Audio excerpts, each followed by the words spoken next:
don't die on you because we are live. So welcome back to another episode of the Blasters and Blades podcast. So hey, all you crazy sci-fi and fantasy fans, it's time for your daily dose of shenanigans over here at the Blasters and Blades. Just three nerdy veterans geeking out over our science fiction passions and fantastical fantasies, a place where magic is king, the sky is the limit, and space is the place. So today we're going to do something a little different. We're going to do a book review episode. So we're going to talk about something all three of us read together. Well, not together because that would be a little awkward, but we all read it independent of each other. And now we're going to meet. We're going to talk about it. So the book is called The Empire of Bones by Terry Nixon. So let me read you a little bit about the author. Author Terry Nixon is a #1 best-selling military science fiction author. He served as a non-com in the United States Army's 101st Airborne Division, before working alongside flight controllers in the Mission Control Center at the NASA Johnson Space Center, supporting the Space Shuttle, the International Space Station, and other human space flight projects for almost 2 decades. I have it on good authority. He was not in charge of the organization where they accidentally crashed because they mixed up imperial and metric. I'm sure that had nothing to do with him. Just getting that out there. Probably wasn't him. I mean, he probably wasn't the programmer, maybe. He is a longtime reader that finally decided to settle down and tell a few stories of his own. He lives in the great state of Texas with his lovely wife and a ponce of cats. Seriously, he's an old cat lady, people. We have this on good authority. So, Facebook. Yeah, where he's talking Facebook. That's what we do. Well, as you do. So first, we're going to say how we first found these books. So, Cisca, how did you find these books? Honestly, I found it because you went, I have an Audible credit and you need to listen to this. And I went, okay, well, I like enough of your books. We have similar enough taste. Let's give it a go. And we pressured, there are certain pictures of Nick that exist that we don't officially talk about. NDAs were signed, but we convinced him to give this a shot. He doesn't remember them. A little bit of friendly blackmail, as you do to your friends. We just made him do it. And I actually found, so Terry Nixon hosts the Listeners of the Dead Robot Society, which is a authorly sort of how-to type podcast where he talks about the business and the craft side of things, which is not the scope of what we cover here, but I wanted to support him and to see, the danger of advice is sometimes the people giving it aren't qualified to do so. So if you've got one book that nobody's read and nobody likes and you want to tell someone how to do the job, maybe that's something you factor in. So I said, well, let me see it myself. And I read book 1 and then I was hooked. It was like crack. So that's how I found Terry. Princess is amazing. You will get into that. So, all right. So first we're going to talk about how we're going to do this episode. So I'm going to give a quick little rundown so everybody's on the same page. So we're going to talk about the blurb, or the summary, which is basically a synopsis. And most of the time, this is just straight from the back of the books. Whatever the author tells us is the summary. We're going to talk about the characters. Do we like them? How they look, act? Were they believable? Were they sympathetic? We'll talk about the plot, which is basically the general idea of the story arc. We'll talk about some world building and some description. We'll analyze the narrator if that applies. I don't know, Nick, are you an ear hole or an eyeball kind of book consumer? Depends. There's books that I really enjoy actually just using my eyes and reading it. And then I don't know, there's something about listening to a book it's akin to watching a movie based on a book that you've read. So it's like I'm getting somebody else's kind of vision, even though he's going to read the exact same words I'm going to read. Yeah, but it's the tone and it's the voice. The voice is different. I have found for me, I have to, if I started in one medium, I kind of have to continue it in that medium. And case in point, I'm still listening to Forgotten Ruin, but I got the digital copy on my phone. So when I read about some of those characters, the voices that come from those characters' mouths in the book are people that I knew in Ranger Regiment. So it's like a totally different experience than when I'm listening to it on like Audible or whatever. And we actually, that's going to be the next book we do a review sort of panel on. We'll have other fans of the series come on as well. So that should be coming up in the near future. We're recording it in, I think, a week or two. And full transparency, I got to read this book that we're about to talk about again because I read it really fast. And yeah, And it's early, so. And life is crazy for you at the border right now. Life is crazy. So I'm going to be a little off. I'm probably going to start talking about a different book thinking it's this one. I don't even know. And we know Cisca listens to the books because she has to do that to distract herself from the explosion she's making in her lab at work. Or the T virus. I'm not making any explosions. How many labs have you destroyed this week? 3. None. She said the week is young. It starts today. It's only Sunday when we're recording this. All right. Touche. All right. So we're going to talk about the narrative. I actually listen mostly because I listen on my walks. It's sort of my motivation to keep going. And I found I actually walk farther when I'm listening because like it really sucks. And I'm like, man, I could really go for just to sit down on my couch. I'm done with this crap. I'm not 21 in the infantry anymore. But then it gets to the exciting part. And I know I only listen when I walk. So I'm like, screw it. I'm going to walk another lap so I can get, some resolution on this scene. So that's sort of my motivation. So I do mostly listening these days. And then we'll talk about the book cover. This is where Nick gets to shine as his artiste mode. It's the only reason I was invited onto this show. That and my witty banter is my artistic skills. Somebody has to be artsy fartsy. And so it's weird. I can mix in those circles, the hoity-toity, someone taped a banana to a piece of canvas and then talk about the expressionism of the artist and how it's, akin to his inner pain. And he's the banana and the tape is society. Smoothie, hungry. Really, all you need to do is be able to BS on the fly and have a quick wit and just think of like the most ridiculous reason for somebody to do something like that, and you can go to any art gallery and look at a piece of art and talk about it, and everyone's they're going to be so embarrassed that they didn't think of it, and it could be the wildest thing you could ever come up with, and there's like, yes, you have a valid point. See, I see that now. I bet you were horrible when you were in the Specialist Mafia, the E4 Mafia. I was, and then they made me a corporal, and then I was like, worst thing ever. It was like I felt like Darth Maul. It was like, soon we will reveal ourselves to the sergeants. Soon we will have revenge. All right, but so we will talk about the art, and it's not the only reason, but speaking of art, so we've talked about in the past, if you want to support the show, you can donate at the Buy Me a Coffee. I think Anchor FM, where we do the audio only, will actually let you do donations. But the other thing you could do is you could buy Nick's comics. Wake Sleepy Nick up, we promise. And we link those comics. I love making them. We link to his stuff on the YouTube.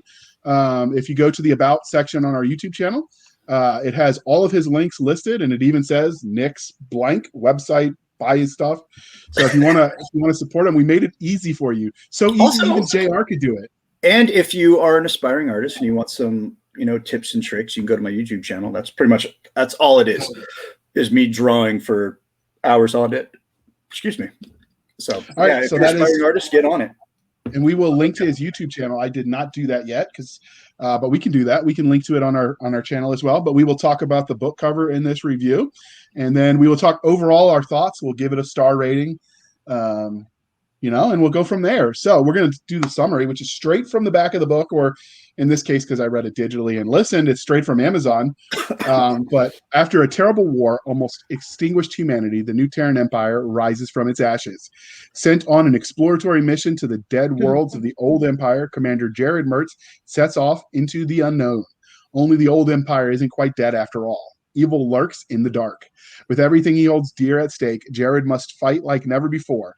Victory means life, defeat means death, or worse. If you love military science fiction and grand adventure on a galaxy-spanning scale, grab Empire of Bones and the rest of the Empire of Bones saga today.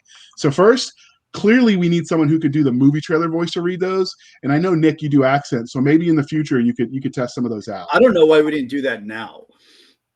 All right, give us some of it. Let's do some of it. See if you can do better. Okay, I'll just reread the thing because we're just making up content as we go. I see. This is grade A audio. I don't know what you're talking about. It's witty banter for all you listeners there in Radio Land. After a terrible war almost extinguished humanity, the new Terran Empire rises from its own ashes. Sound effects. Desperate to regain what was lost, an exploratory mission was sent off to the dead worlds of the old empire. Given command of the Endeavor is Commander Jared Mertz, the illegitimate offspring of the Emperor. Oh my God, it's too early for this. Together with his crew, he sets off in an unknown. No, wait, I read that wrong. Sets off into the unknown. Except the old empire isn't quite dead after all. Evil lurks in the dark. With everything he holds dear at stake, Jared must fight like never before. Victory means life. Defeat means death, or worse. Would you like to know more? So that was so weird hearing a dramatic male voice say those lines. Would you like to know more? No, because the audiobooks are narrated by Veronica. It's French. I can't pronounce it. I'm sorry, Veronica, but we love you. She should. I buy books just because she narrated them. She's good, but so it's a little weird hearing a male voice say those words. And that's why I'm here, folks. That's why they pay me the small bucks. And if the comic book thing doesn't take off for you, now you can be a book narrator. Or a voice actor. I mean, it's a lot better than my idea of starting an OnlyFans. So people like feet. What can I say? You're not me, man. I have hobbit feet. I got hair on my toes. It's gross. I mean, if I shaved them, they'd probably be pretty, but maybe get a pedicure, maybe a little polish on there. Don't die, Cisca. All right, so now we're going to talk about the characters. So we'll start with the important one because Cisca is wrong. So who do you see as the main character? Is there just one, or are there many of them? We're going to go you first, Cisca, because you're wrong. She haven't even said anything. Dude, we've argued this before ad nauseum. Even Terry agrees with me. Princess Kelsey, who, for those who haven't read the book, she is Jared's half-sister, and she is the princess. And she is the spare. So she is not the heir. That is her older twin brother. And she is amazing. And I really love her character arc because, I mean, she doesn't really start in as a flouncy airhead princess to begin with, but she comes in and she is young 20-something. She doesn't really know what she wants to do with her life. She ends up on this endeavor because she talks with her dad and she's like, I think I want to go more into the political aspect of helping my brother with doing the politics, being an ambassador when we rediscover colony worlds, that kind of thing, because she knows that she has this long life where her brother is going to be the ruler. She's not going to rule. So she knows she needs to find something, and it has to be more than just wearing a pretty dress. And she doesn't want to be the person just wearing a pretty dress. So, and I like that. And then, and I think one of the things I also love about it is, can I say spoilers? Are we supposed to? All right, hold on. We'll do the banner. We're going to have to make one, but give me just a second so we can warn people. We're going to create the spoilers. Yes. All right. So we're going to give the spoiler warning. So there we go. Spoilers ahead. Enter now at your own risk. The reason why I love Kelsey, and there's no real true way to explain it without giving spoilers, is she goes through some fucking traumatic PTSD inducing shit. And they all acknowledge it, and she has to, and she doesn't just like anybody who ends up in a military situation. It's a variety of PTSD inducing stuff that she ends up having to deal with. And she does develop PTSD, and she does find ways to cope with it. And she does have to deal with here and there occasionally. And I love the fact her character arc includes that, because a lot of times when we have military characters and even military women, we don't talk about some of that emotional aspect of, okay, congratulations, you're the sole survivor of a mission. That's going to screw up your head no matter what. Oh yeah. It's not any more. It's not like Terry doesn't make it like, oh, well, she's fragile and she's a woman, so that's why it messed up her head. No, Terry's like, it messed up her head because it would mess up anybody's head. And that's what I love about her story arc with it. And it also changes, all of that stuff also changes how she reflects and interacts with her brother, her brothers, both of them. Because interesting corollary, I would think that the princess in this book is more of a real world, realistic, like Princess Leia, who actually has to deal with some of the aftermath of things that went on during her journey throughout. Yeah, and she really does care about her people. And instead of being like the wine and hors d'oeuvres woman, she becomes the beer and nachos Marine. Oh my God, I love so what you're saying is she's a mighty midget, because according to Terry, I had to do the math because he wrote everything, and they're so many meters tall. I'm like, we're American, please write feet. But when you do the conversion, you realize she's like less than 5 feet tall. Well, I always said I'm afraid of short women. My mother, why is he pointing at me, Terry? Jesus. My mother is only like 5'2" in shoes. So I have been terrorized by short women all my life, as much as I love my mother. Yeah, my mom was 5'2". Afraid of them. I'm more afraid of a short, angry woman than a tall, angry woman. Because they have to get on things to reach stuff, and they will climb you like a spider monkey. Next tip of the day. In the shins. So this is Terry Nixon, and he is an ageist and a sexist because he's wrong, and he thinks, like Doc does, that Kelsey is the main character, and we know that her older brother Jared is the man. He's the one that runs everything and saves her. Don't argue with the universe god. He is right. He is wrong, and this is what it looks like when you're an ageist sexist who hates men, and apparently Doc does too, because she is wrong. No, I'm not. Jared's perfectly fine. I don't hate him. So I just don't love him. He's the main character, so he's the one that leads the expedition and has to clean up all of her messes. And she goes and does crazy things, and he has to be there to save her from herself. He's the voice of reason and experience. He's the voice of reason and experience, and has to. If I was a princess, I would want to be Princess Kelsey. You'd want to be a midget? I mean, I'd give up my height to be that cool. Okay, fair enough. You know who else is probably the other character who's a princess who I love is Princess Adora out of the original Voltron, because she became a Voltron command pilot.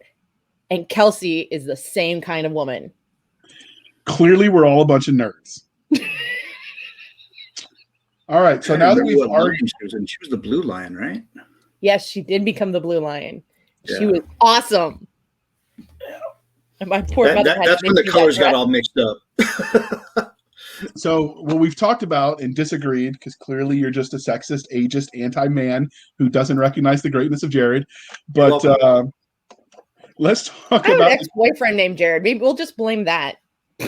Sure, whatever's clever. So what did you think of, well, you said what you thought. Did you have anything you wanted to add about Princess Kelsey Bandar?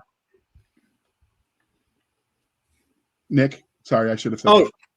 Like, okay, I'm staring at Cisca. I'm like, come on, answer. It's your turn. Oh, I can go on and on about how amazing Kelsey is. No, I think Cisca, just nailed it. However, I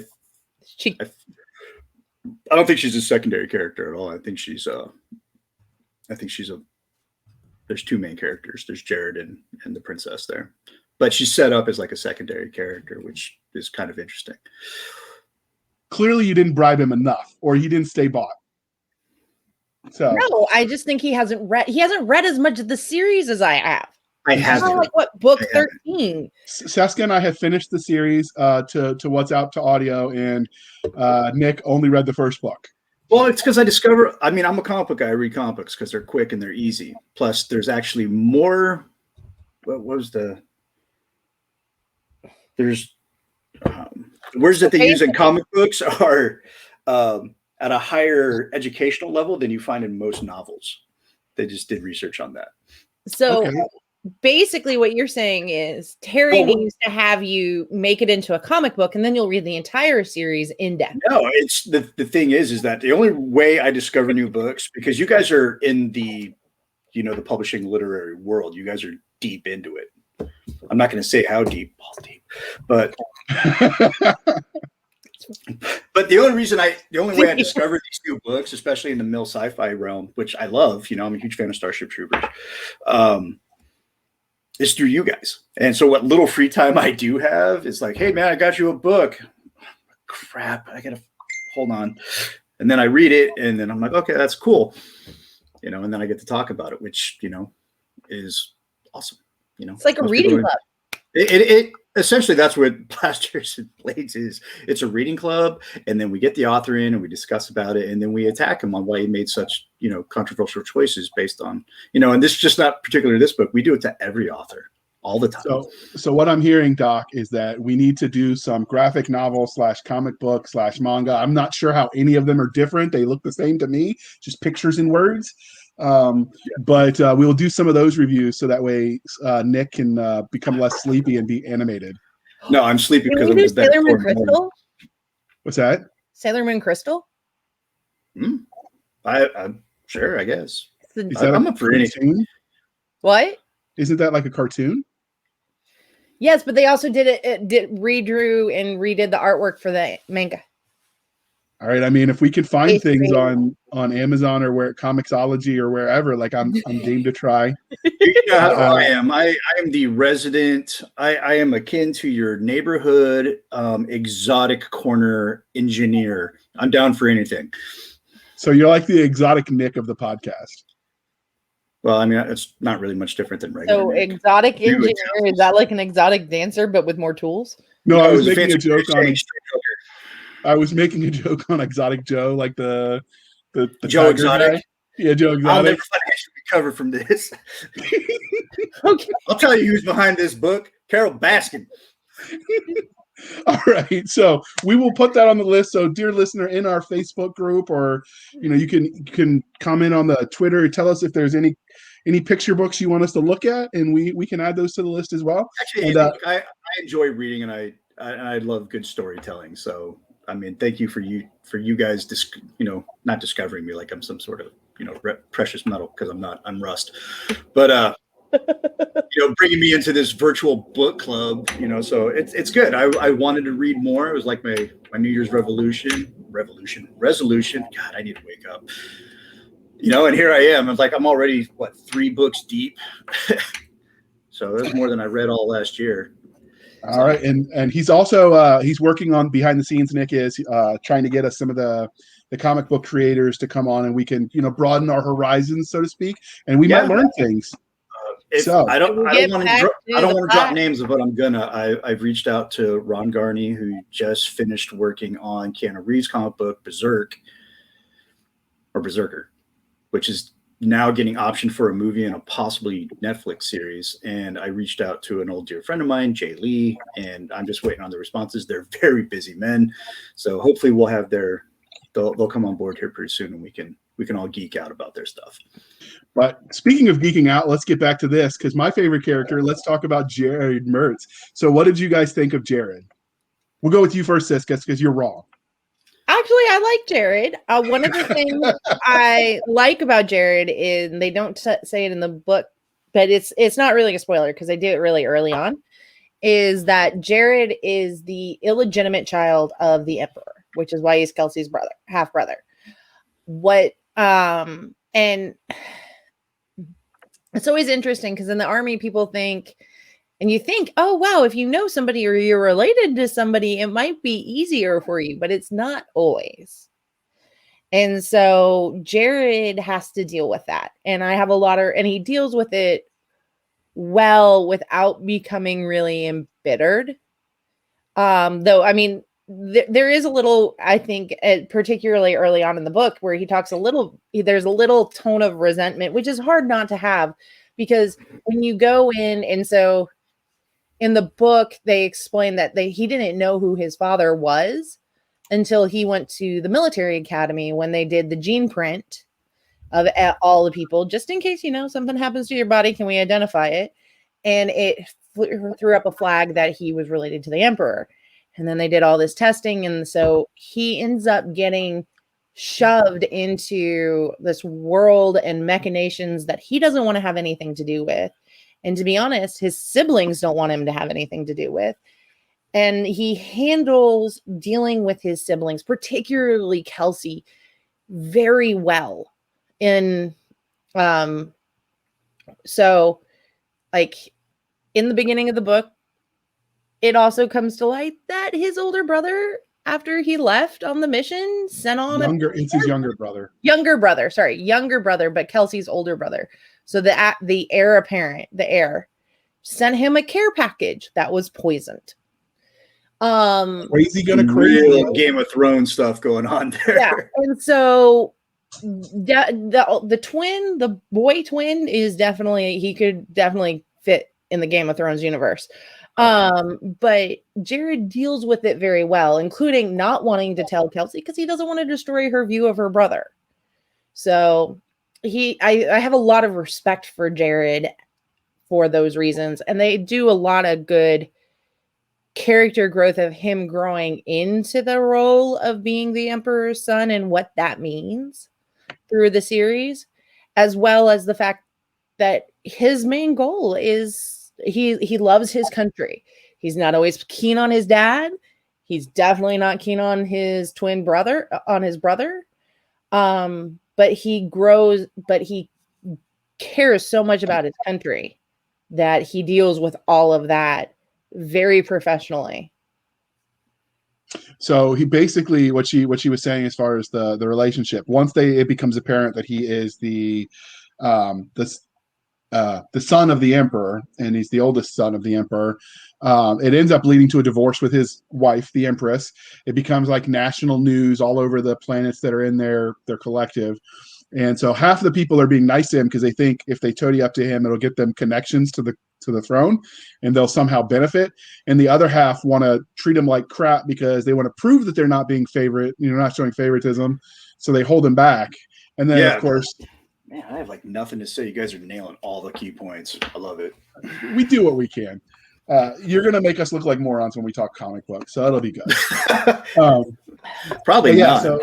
So he basically, what I really like is they show how creative he is with the situations, like tactically. Like the book opens up with this war game situation, which at first glance you're like, wait a minute, is he really at war? And then of course it, like you see this in the part you can preview on Amazon for free.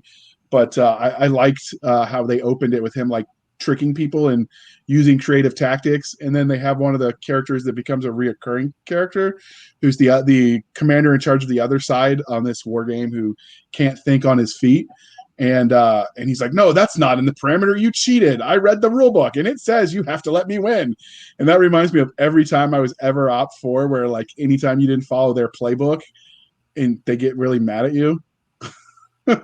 So I could really relate to that scene. And anybody that's ever been to NTC probably understands. Oh, why'd you have to say that? Ooh, I'm sorry, bad memories. Not cool. And did they have the tents out there now? Because, well, yeah, they're probably still there. Last time I was there was like 2012. But when the sun's going down, it looks like Tatooine. Because the way they have these little dome tents for, I don't even know what they have out there, but it's like off of kind of like where they, not the housing area, but you know, where they put all the troops and you guys just sleep out. What the hell is it called? Okay, it doesn't matter. But anyway, I've been out of the military too long. I forgot that. But yeah, it looks like Tatooine. You just look over there while the sun's going down, and all of a sudden, I don't know if it was my imagination, but you start hearing like Luke's theme, do do do do do do, and I'm like, okay, I'm gonna go to bed. All right, so we've talked about Jared, we've talked about Kelsey, the two main characters, although I think Jared is the main character and Kelsey's like just the main character. Clearly Doc is wrong. But what about favorite? How technical of you, JR, the main character. Yeah, I do what I can. I make words. I think we can do better. We'll call Jared the main primary character, then Kelsey's the one who steals the show. Oh, there you Lies, go. Heresy. The usurper. Judged and found wanting. So what about secondary characters? What did you think? Go back to Cisca because she's wrong.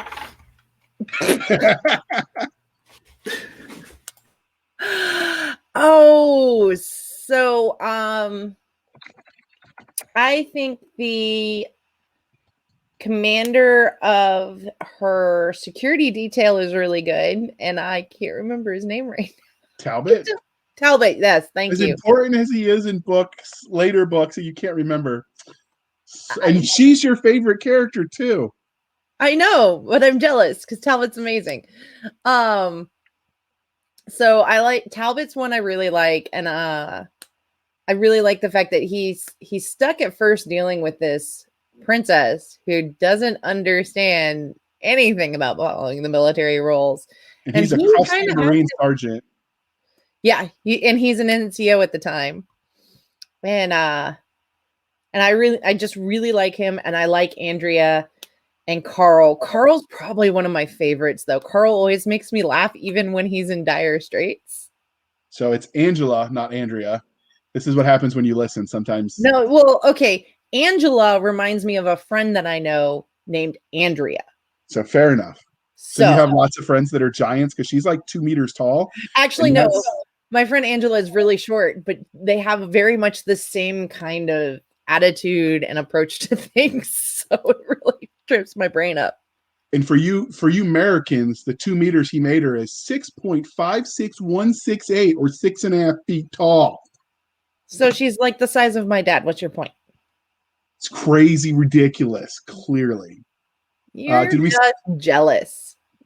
Yeah, I mean, at 5'9", I don't feel short, so you shush your mouth. Okay. Whatever you say, JR. So, Nick, did you have an opinion on secondary characters? No. You said Talbot, and I was like, oh wait, I remembered it as talcum for some reason. My brain worked. I was like, oh yeah, that's right. Oops. That's what you get for running around the border while you're listening to books. Well, it's called multitasking, or what I also like to call it, task avoidance. So I can do 2 things poorly at the same time. Who else can say that? Outstanding. So did you have a favorite secondary character? Nah. I mean, like, I think they're all great. I think they all kind of merge together in the telling of the story. I did find it funny, 2 meters. That's huge. 2 meters. Don't shake your head at us, Cisca. Don't look at us. But then I remember, like, hey, I used to bullseye womp rats in my T16 back home. They're much bigger than 2 meters. And like the average American's going like, oh, 2 meters. That's probably not that big. No, it's not. It is big. Okay, I actually liked Carl Owlett, who's the scientist who comes on this mission when they go on this exploratory mission. He's like a 16-year-old grad student, and he's scrawny and just uber nerd who's like sort of growing up as he goes. And they harp all the way at book 13, which is the last one that's out on audio. They're still talking about, like, he doesn't look like he's old enough to shave. So it's always hilarious seeing sort of how expansive, like how his character develops, but how some things never change. So the more they stay the same. And the more they change, the more they stay the same. Nick was being shy and he typed in the comments. So I'm going to read his comment, unless you want to read what you just typed about the universe. Well, I was going to, oops. I'm sorry. We will try to schedule later in the day so you're like awake. No, this is good. It makes me feel like I'm back in Ranger school. It's like, hey, you only got like an hour of sleep over the last 3 days. Now write an op order. So no, I was going to say the universe itself is a character, and that's probably one of the best things that I enjoy about writers, and I think it's a very huge feather in their cap when they can do that, when they can make the world itself a character. So it's something that I really look at when I'm reading any type of science fiction, is the universe or the world that they're creating a character within itself, and it's expansive, and those are one of the things that I like. I dig it. You dig? I dig. All right, so we'll talk about the plot a little bit, which, as we said, was basically a general idea of the story arc. Was it action-packed? Was it easy to follow? Did it lag at all? And I'll go first this time while he sips some more coffee, as you do. And I'll say I actually liked that I felt like the story didn't really have any slow spots. Like there were definitely lulls in the action, but it never felt like the book stopped or dragged. So I really dug that, and there was just enough action to keep you going. It's not like full on Mill SF like we're used to, like with The Forgotten Ruin or Galaxy's Edge or Last Centurion, where it's just like boom, boom, boom action. That one was for you, Cisca, because I know you love that. book, but there was definitely lulls, but this is a lot closer to what used to be considered classic space opera that had the military themes in it, although I don't know if space opera's kind of gotten away from some of that. Now it's just like a telenovela in space. Is that how you say that? I'm probably butchering it. I don't do the languages. Telenovelas? Yeah. It's like a space opera. Well, I guess space opera is the title of the genre, but you know what I mean? Like it's so overly dramatic that sometimes the plot and gets that's lost. that's every telenovela that I ever watched. Like when I was learning Spanish, so when I was at the academy during Spanish, my brain has tried to learn so many languages, and I only retain it as long as I can conversate in it and have someone to conversate with. But to help me learn Spanish on my off time, I would have telenovelas playing in my barracks room. So when it came to like me having to stand up and do things in Spanish at the academy, I ended up accidentally adopting how they talk and the drama to it, you know? So they're like, all right, tell us, how would you say, put your hands up in Spanish? And I'd be like, manos arriba. You know? Did you get all right, tell them they're under arrest. Usted arrestado por estar en los Estados Unidos. Illegamente. You know, it was very dramatic, you know, and then I would go over to my instructor and slap them because that is in every telenovela. At the end of every conversation in a episode of a telenovela, it always ends with someone getting slapped, is what I've noticed. They're like, I really like your jewelry today. So basically the plot that Terry writes is very, and we're sorry about the sidebars. We just can't help ourselves. Yeah. Okay, sorry, not sorry, but the plot arc was very reminiscent of the classics of space opera from back in the pulp era, which I really like, which is just unapologetic fun with no need to feel like they're telling, great messages or preaching at you about anything. It's just fun for fun's sake, and I totally dig that. In this crazy world, we need more of it. I really liked out of it the fact if you're familiar with David Weber's Mutineer's Moon, it has some of the same tropes of kind of a lost colony. But I think he did, when you read Mutineer's Moon is great, and I love the entire trilogy. But in some ways, I think Terry did it a little bit better. So if you don't know Mutineer's Moon is set on Earth, and there was a mutiny on a Imperial ship, and they evacuated to Earth, and that's where we came in. And thousands of years later, and then it kicks off.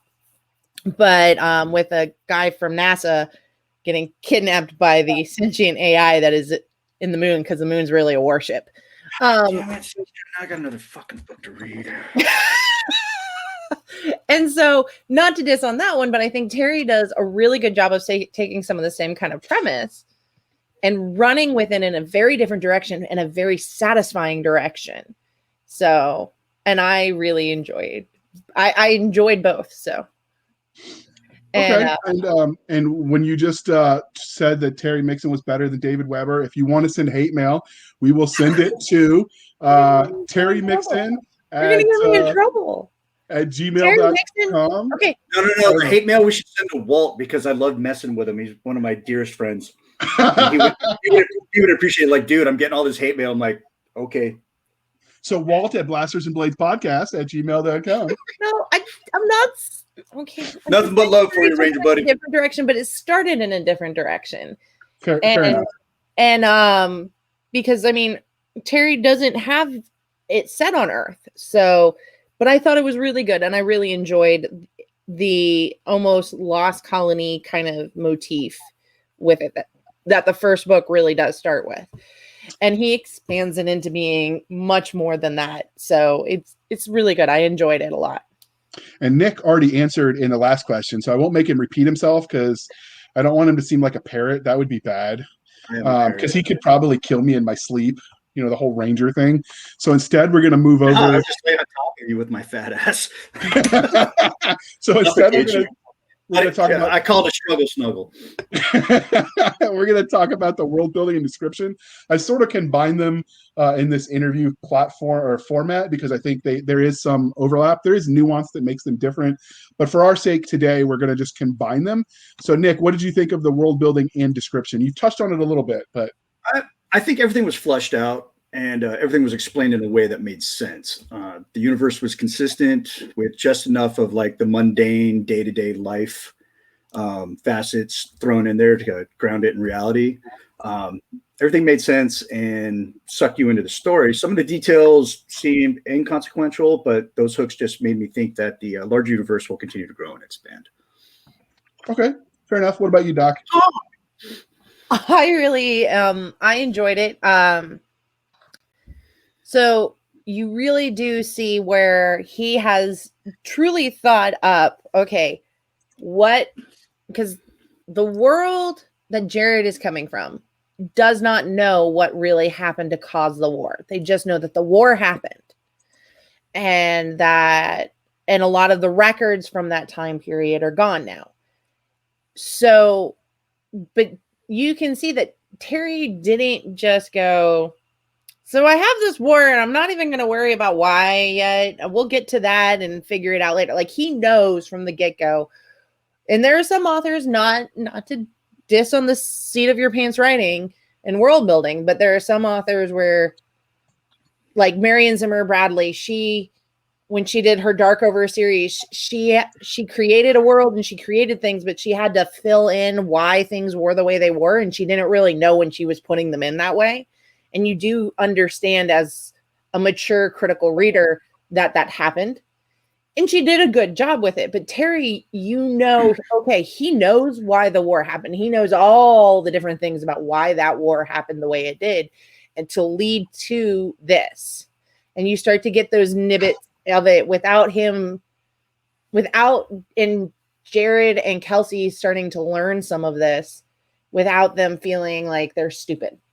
Like you don't feel like they're stupid and like, why didn't you know this? Duh. You want me to rock your world? He's a pantser. He talks about it all the time. He makes it up as he goes. He just then he's very good at it. Yeah. He just goes back and he keeps like a universe Bible that he updates so that way he stays consistent later. But as he writes each book, he fakes it. Like he doesn't know where it's gonna go. Oh no, but I mean he knows where it's been. That's the big thing is he knows where it's been. And that you cannot know where it's going to go, but you need to know where it's been to build a foundation. Like he knows he knows the gist. Like you can tell when he sat down, he knows the gist of why some of it's the way it is. Fair enough. So I actually like the way he did the world building in the description. So that for me, this novel was like chock full of visualization. So you could definitely imagine yourself in the world, which for me, like a sign of a book that I really like, if as I'm falling to sleep, like I'm envisioning side quests in that universe where for whatever reason, it's just something I've always done. I tell myself stories set in that world in my head where generally I'm the person getting shot at. It's just what I do. Well, you do get shot at in some of the freestanding stories. I do, but that's all. I want to be the Joe Buckley of my generation. So we can talk about that at the end. But so like I like that he did all the description. And what I didn't like though was which is one of the gripes I have with Terry's writing style, and I've even told him this, but like I wish he would be more descriptive on like the people. Like it's a trend right now to describe like less is more with descriptions. I'm more of a Tolkien-esque, like describe every blade of grass kind of guy. Oh, so you're like, if one word will do, let's put in 5? Basically, when it comes to David Weber? No, because I don't like have staff meetings galore. Like that part's not interesting to me, but whatever. Missiles, what's your point? And roll pop. But anyway, no, like I just like knowing what the characters look like instead of having to fill those details in myself. I know, like, artistically why people do that. It's the same reason Master Chief never takes his head off. You want the readers to be able to put themselves in the story. But I do that anyway. So for me, like, no, tell me what she looks like. Tell me what he looks like. Tell me what the uniform and the ships look like, because that adds to the detail and those kind of things. Like, you don't have to go crazy, but just more. It's not enough, obviously, that I don't keep reading because I've read the series like several times. I'm finishing up book 13 for the 4th time. And waiting for 14 impatiently. Unfortunately, Audible is being insane right now, and they're like some books sit in review hell for months. Yeah, Mel had my luck sat in review hell for 7 months. I'll never forgive you for introducing me to Audible, by the way. but that's, if that's my only complaint, I suppose Terry's doing an okay job. So let's talk about the narration. So we're gonna butcher her name, but Veronica Giguere. I don't do the Frenchie names. Hold on. Let me. How is it spelled? I can tell you. I'm gonna copy it into our notes. I'm gonna copy it into our notes. Okay. Right there. And then while he made her into a character later on, so I think he did that just so that you would pronounce her name correctly. So we're gonna play the commercial she recorded. So this is the actual narrator. It's 30 seconds, so just bear with us, and then we'll get back to talk about the narration.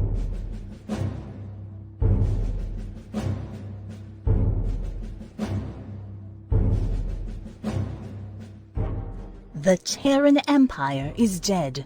Long live the Empire. Commander Jared Mertz, the bastard son of the Emperor, and his half-sister, Princess Kelsey, barely speak to one another. To their dismay, their father seizes an opportunity to change that and sends them on a dangerous quest to explore the fallen Empire. Separated from home by an impassable gulf and struggling to redefine their relationship, they find themselves thrust into a vicious war. Unless they work together to stop the Empire's deadly legacy, billions face a horrific fate. Empire of Bones, written by Terry Nixon, now available at Amazon.com.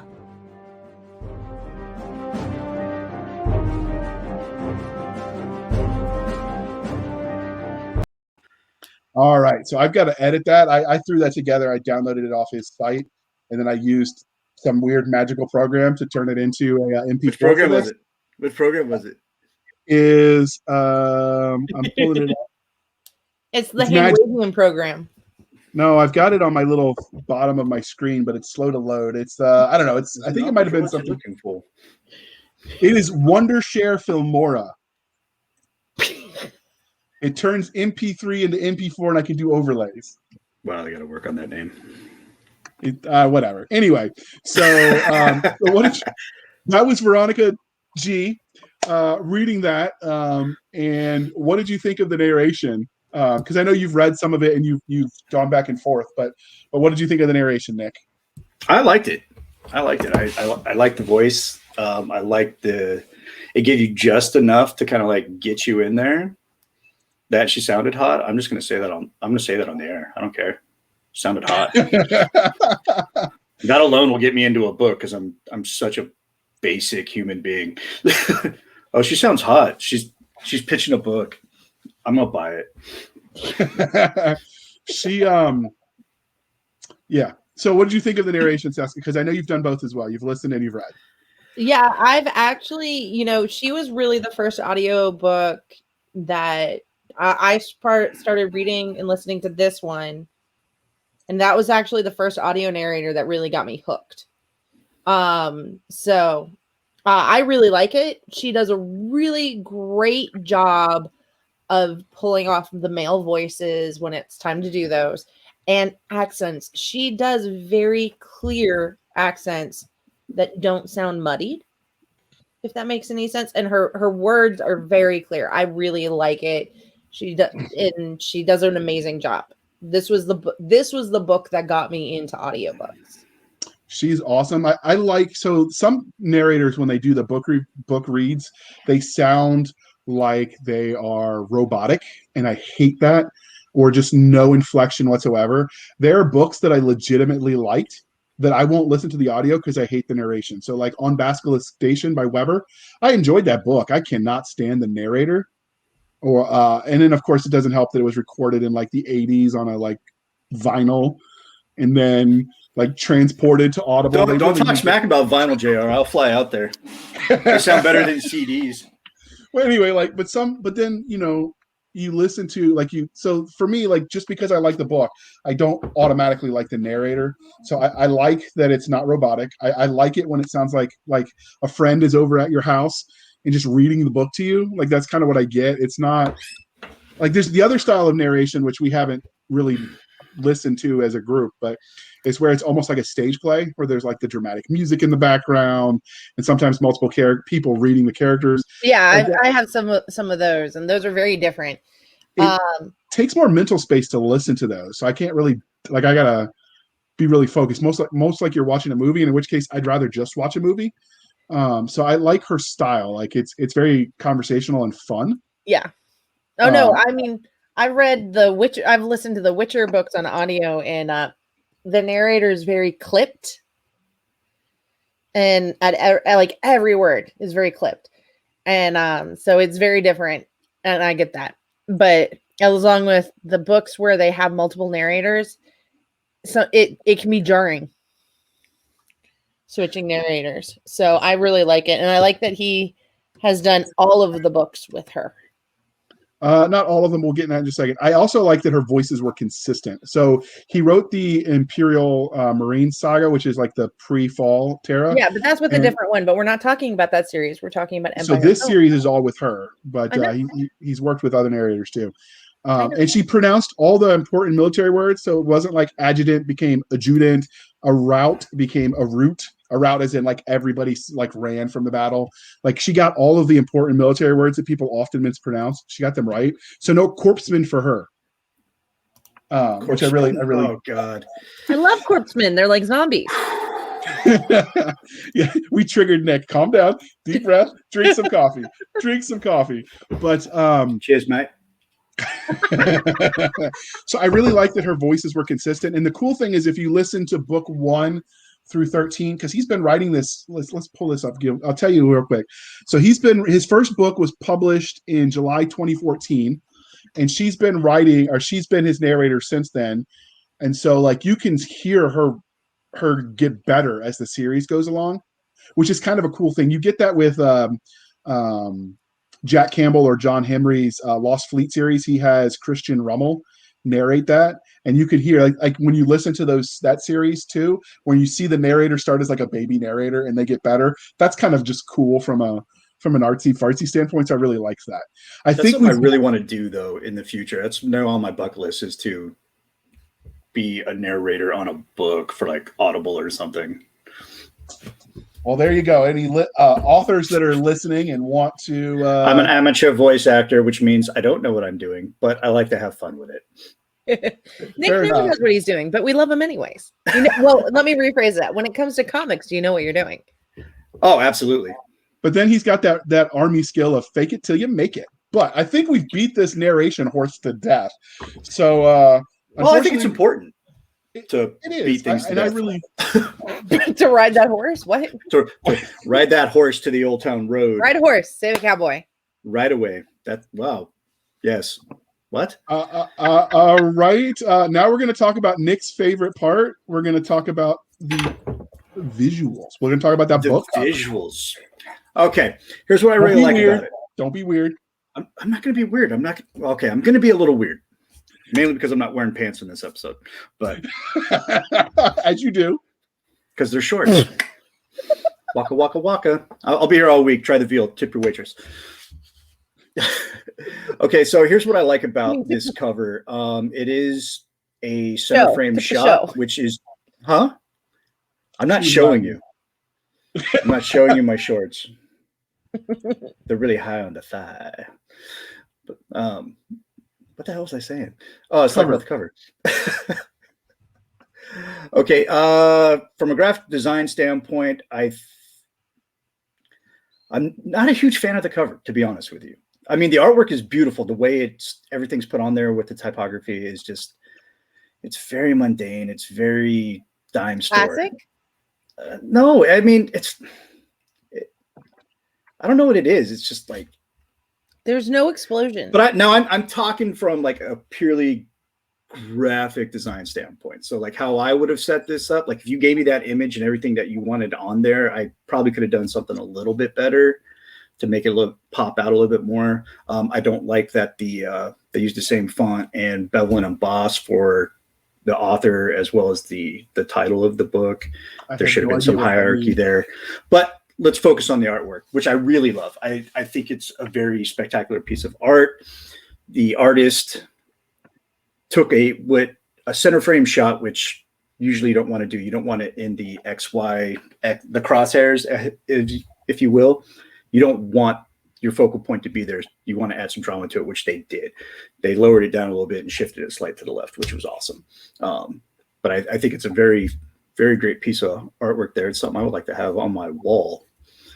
So when I get a new room where I can put all my sci-fi covers that I like.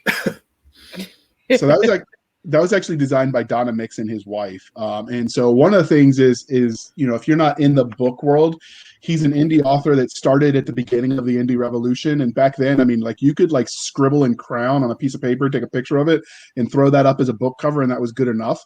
People were so stifled by the trad pub market that didn't really service what most people wanted to read. I think Bane was the exception. Is the artwork, was that done by his wife? Yeah, that was done by his wife with stock art. Oh, wow. So I think that's image for the space setting is actually a Hubble telescope colorized image.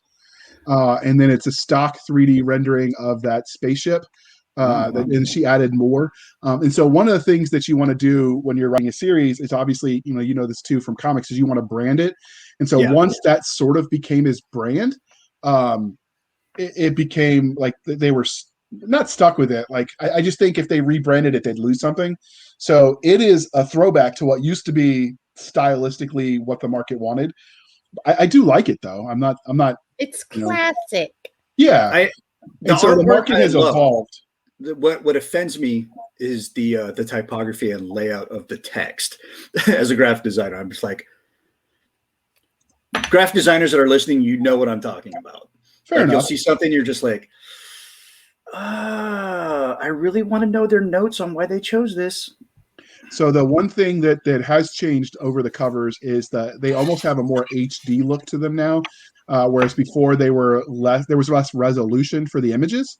And I can't find on Amazon because the Google is failing me, and so is Bing. But the older one had a more, like, it just didn't pop as much. I think they went in with the new technology between 2014 and now. They just added like the better, I don't know, whatever the magic they do of art, all the pretty colors. But I dig. I mean, there's nothing like wrong really with the layout and all that. It's just I think more pop could have been happening, and I understand that, like, you do with what you got as an indie guy. Trust me, I know. But but glancing over, if there was if they wanted to redesign it, there's some options that I would have taken. That would have probably just made it stand out a little bit more. Because as a comic book guy, as an artist, I definitely judge a book by its cover. Luckily, the artwork definitely saves the layout because it is a very interesting piece of artwork. It's got, shiny things and colors, and most human beings are basically raccoons that walk upright, we like shiny objects. So the cover does work, and it's a beautiful piece of artwork. I like that it has depth, so it doesn't feel static. So it's like you can see things happening behind the main. So your focus is on that spaceship, which is a weird look for a spaceship, but it's grown on me after 13 books. It's functional. It's functional in the form. Yeah, and behind that, like, you can see like the space scene. So there's depth to it that I really like, and that is one of the things they gained when they updated it. Like, they didn't change the basics of the image, but whatever they changed when they updated it, it has depth that it didn't have, and I really dig it.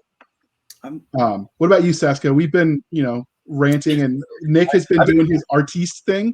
Yeah, I've enjoyed. I like I've the been color. waxing pedantic here. I think it's just very classic. I think the spaceship design is a very classic spaceship design. It looks similar to some of the things I've seen for sketches of Weber's, for example, in the Honorverse. I like it. I think it gives you a sense of movement and that they're going out and exploring with how the lines and the movement, the lines and the graphic and it looks like they're going into Warcraft. Well, and that's important because it's an exploration book. It's an exploration adventure tale. So very true. I think if it was faced the other way, it wouldn't have the same impact and tell you as much about what you're getting into when you start getting into the book. Yeah. So one of the things that you get from Terry's writing style, which we didn't really talk about because this is, like I said, it's a little bit more on the craft side, but so Terry was raised in the backwoods. And so, like, he didn't even have probably running water till he went to the army. I know he literally, he talked about some of this. I don't know if it was like what, Pasadena or Well, he's not from Texas. I just knew he grew up in the sticks. He said as much, and he was his parents were older than most parents for his cohort, and so his tastes and sensibilities were the dime store novels from the pulp era because that's what he could get. I'm willing to bet Little Rock. Is it Little Rock? I don't know, but so he's Texas has a lot of backwater towns. Yeah, he read books that were already old when he read them, and so his tastes go back to the classics. And so you see a lot of that in some of the design choices he makes, in some of the way he structures his books and the way he writes. So that does make him stand out because nobody really does that anymore, and I really like it. But I was raised on Louis L'Amour books. Oh, I love those books. I had all of them growing up. But when your dad is a Navy SEAL / stuntman / professional bronc rider, cowboy, he's like, here, read this. And I'm like, I don't like Westerns. He said, read it. And I'm like, okay. All right. So let's wrap this puppy up with talking about the overall. Cisca, you're going to get to go first this time because sometimes we have manners and we let ladies go first. Sometimes. Not all. Posh. Overall, I really like this book. I would recommend it to anybody who likes some of the more classic literature. If you liked the Planet Pirate series by Anne McCaffrey, or which was one of the early Mill SFs, I would recommend this. If you like Mutineer's Moon or Honor Harrington by David Weber. He does do some of the technical aspects that Weber's gotten really known for with his Honor Harrington, but he's not slogging you through. There are no waves of missiles.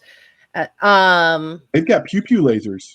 They have lasers. I do like the lasers and really, really badass armor.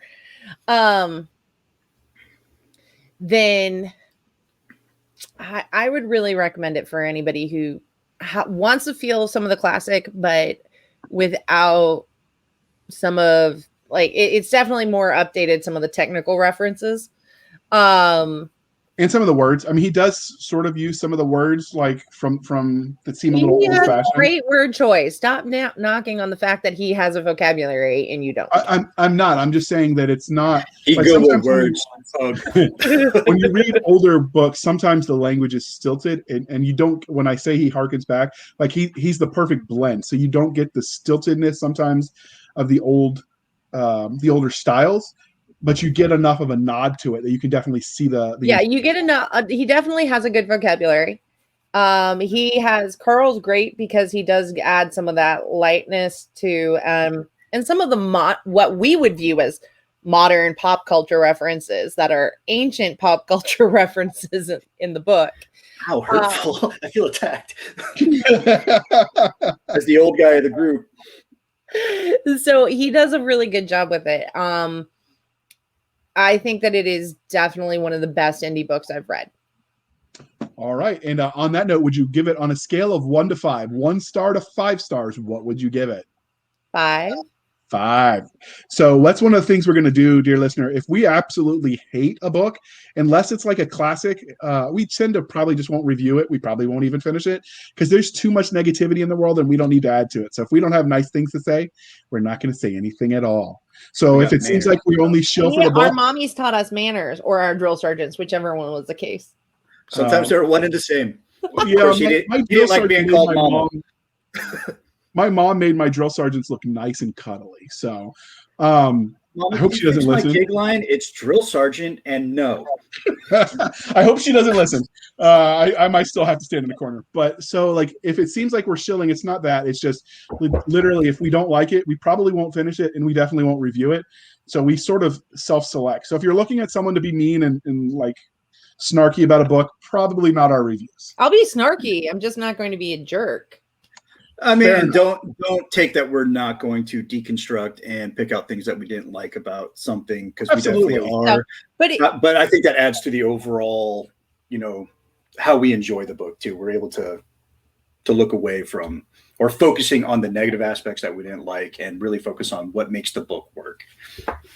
Absolutely. So on that note, Nick, what did you think overall of the book? And then when you're done with that, scale on 1 to 5. I really enjoyed it. I love a good exploration tale. I like that it has a lot of things in it that I enjoy about other mill sci-fi, franchises and stuff like that. So there's a little bit of Game of Thrones going up in there. There's a little bit of Dune.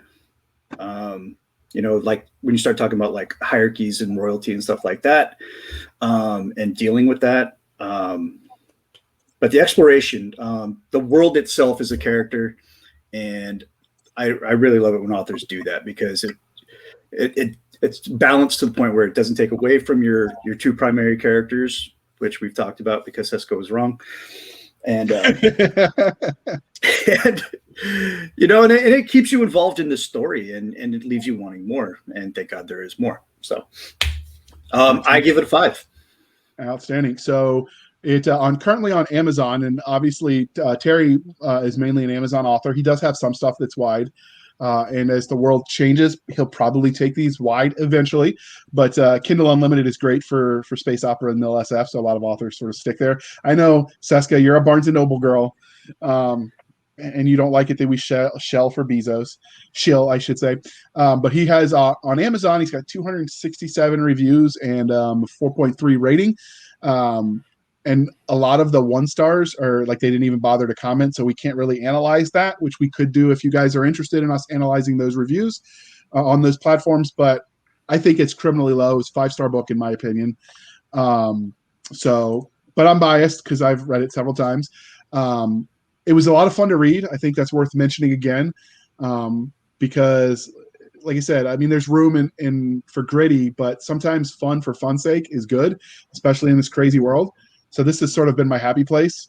I do like that it harkens back to the that space opera, the classic era that I really dig. I do like that Terry's style is it's a blend of the old and then the modern, which, well, modern, all things relative. I like one of the things he does is writing. So if you have a book and you can't tell who's talking because all the characters sound the same, like that really bugs me. So I like that he added in enough personality ticks. So like with Kelsey, she's always eating, which I really think it's criminally unfair. They haven't invented those implants that let you eat whatever you want and never gain weight. In fact, you're constantly getting in better shape because it's burning the calories. There's a bioorganic implant that you can ingest. It's called a tapeworm. Oh, I've Sarah, thought about don't do it. Something will go wrong with you. Probably I'll grow like a 5th head or something. I don't know. I wouldn't trust a tapeworm in this modern age. You'll grow like a 3rd arm or something. Trust me, it's fine. It's fine. What could possibly go wrong? It'll be your new best friend. You get like another head. It's like a big worm head. It talks to you. I'm writing that book. Yeah, or comic. It'll be even cooler with pictures. Actually, being on the show, I'm thinking about wanting to take a crack at writing a novel. You should. So I like that there are no deep messages or political themes. It's just fun. So I give it 5 out of 5 stars. Yeah, so right. Did we not cover anything you guys want to add, or did we wrap this puppy up? I think we're ready to wrap it up. All right. So if you found this book intriguing, the link for the book on Amazon will be in the show notes. If you want to follow Terry, because he made you want to check it out, his website is terrymixon.com.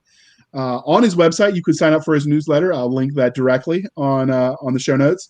His website or his Facebook page is facebook.com/Terry L. Mixon.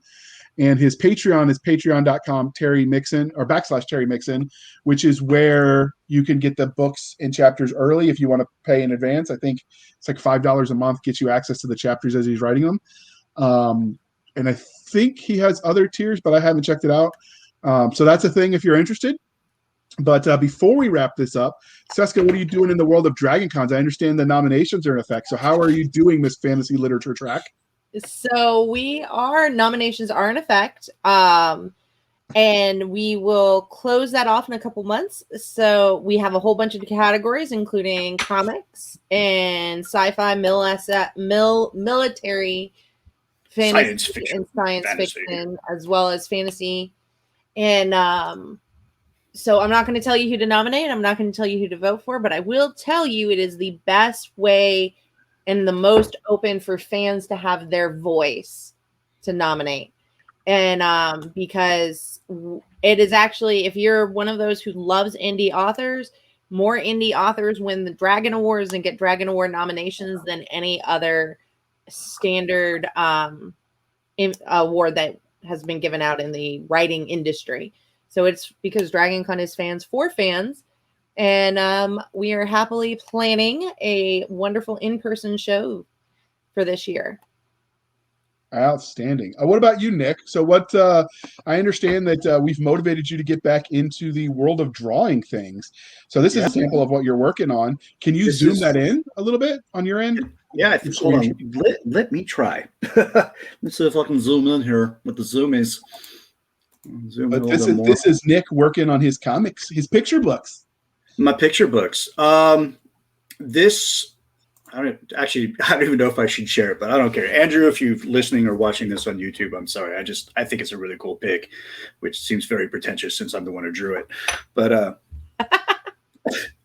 no, it was for his Patreon, for his webcomic. He has this comic book universe that's set in what he calls 1980X. So he has a lot of characters that are created that started in the Golden Age, World War II, and you see how they've developed from, Mom Apple Pie Americana into like this very jaded, complicated comic book world, where morality is kind of like, it's a gray area for some of these heroes. But here we have Champion, who was one of these Golden Age heroes, and he comes back. I think he was retired for a little bit, and then he comes back into the fold, and he's essentially well, Superman's already an American thing, but like a very patriotic Superman type archetype. So I had already done a drawing of him during World War II with the very classic Golden Age colors of like bright red and yellow and blue. And then we merge into this one that has a little bit more modern look. So yeah, that's what I'm working on right now. I'm also finishing out thumbnails and layouts for the Crimson Paladin issue 2 and getting things ready for the Big Alley 3 Kickstarter. So there's a lot of things in the works that all this stuff should be coming to your social media screens within the next 3 to 4 months, because comic books take time. We've got all but his YouTube, and we'll add that to the Twitter, or excuse me, to the YouTube for our channel. I kept it simple for all my social media, even on YouTube. Nick Garber Art, look it up. It's there. And his website. I'll give you the link. And it's all linked on the YouTubes. So if you're viewing the stuff, and like I said, you could check it out. And he has his Apogee. Is that how you say it? Tell us about Apogee. Yeah, he's at Apogee Comics. So if you want to check out what his company's producing, you can go there. You've listened to me prattle on about my book, so you just look up J.R. Handley on Amazon. I've yet to read your stuff. I can't wait to tear that apart. I mean, review it on a future episode. The recruit is really awesome. I love it. It really is super gritty, and it's so many characters in Mill SF start to kind of blend together, especially after being in the service. Yeah. So it's a non-stereotypical character. Probably because it was written by an actual guy that did the do.